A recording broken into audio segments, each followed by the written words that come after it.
Hello, আমি রাধা। তো আমরা আজকে যাচ্ছি হায়দ্রাবাদ থেকে গুয়াহাটি, কিন্তু আমাদের ফ্লাইট ছিল হায়দ্রাবাদ টু জয়পুর।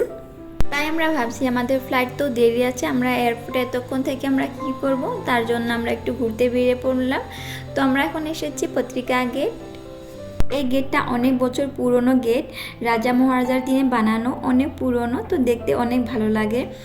জয়পুর ঘোরার জন্য অনেক সুন্দর সুন্দর জায়গা আছে, কিন্তু আমাদের হাতে টাইম নেই, আমাদের গুয়াহাটি যেতে হবে, যেহেতু আমাদের আবার ফ্লাইট আছে। তো আমরা একটু টাইম পেয়েছিলাম, ওই ফাঁকেই আমরা একটু ঘুরতে বেরিয়ে পড়েছি। তো আমাদের অনেক প্ল্যান ছিল যে আমরা জয়পুর গিয়ে অনেক সুন্দর সুন্দর জায়গায় ঘুরতে যাব, কারণ আমাদের ফ্লাইট ছিল 8 ঘন্টা পর। তাই ভেবেছিলাম আমরা এতক্ষণ আমরা এয়ারপোর্টে থেকে আমরা কি করব, তাই ভেবেছিলাম আমরা শুধু ঘুরবো। কিন্তু যে আমরা ফ্লাইট থেকে নেমেছি, বৃষ্টি শুরু হয়ে গেছে। এই বৃষ্টির জন্য আমাদের একদম ঘুরতে যাওয়া হলো না। পত্রিকা গেট থেকে বেরিয়ে আমরা হেঁটে হেঁটে যাচ্ছিলাম আর হোটেল খুঁজছিলাম, কারণ আমাদের অনেক খিদে পেয়ে গেছে।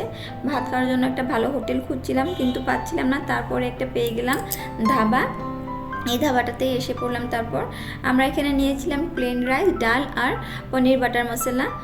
আমাদের দুজনের তো অনেক ভালো লেগেছে, একদম পেট ভরে খেয়ে নিলাম, কিন্তু মা খেতে পারলো না, রসুন পেঁয়াজের গন্ধ মার ভালো লাগে না।